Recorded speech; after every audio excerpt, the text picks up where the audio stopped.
Problem: the ratio of total surface area to lateral surface area of a cylinder whose radius is 20 cm and height 60 cm is.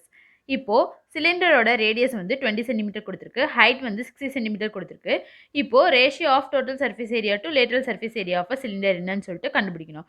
அதான் எழுதியிருக்கோம் total surface area divided by lateral surface ஏரியான்ட்டு. இப்போ total surface area of the cylinder formula என்னது?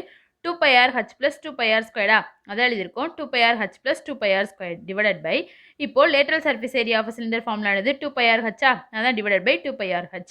இப்போ 2 pi r காமனா எடுத்து cancel பண்ணிட்டோம் அப்படின்னா நியூமரேட்டர்ல h plus r இருக்குமா, அதான் எழுதியிருக்கோம் h plus r divided by டினாமினேட்டர்ல h மட்டும் இருக்குமா, அதான் எழுதியிருக்கோம். இப்போ சப்ஸ்டியூட் பண்ண போகிறோம். ஹைட் எவ்வளோ கொடுத்துருக்கு 60 சென்டிமீட்டரா, அதான் 60 ப்ளஸ் ரேடியஸ் எவ்வளோ கொடுத்துருக்கு 20 அதான் ப்ளஸ் 20 டிவைடட் பை ஹைட் எவ்வளோ 60 தானே, அதான் எழுதியிருக்கோம். இப்போ 60 + 20 எவ்வளோ 80 80 டிவைட் பை 60. இப்போ இதை கேன்சல் பண்ணோம் அப்படின்னா 4 டிவைட் பை 3 அப்போ total surface area divide by lateral surface ஏரியாவோட வேல்யூ 4/3 அப்போ ratio of total surface area to lateral surface area of cylinder வந்து 4:3. Option C is a correct answer.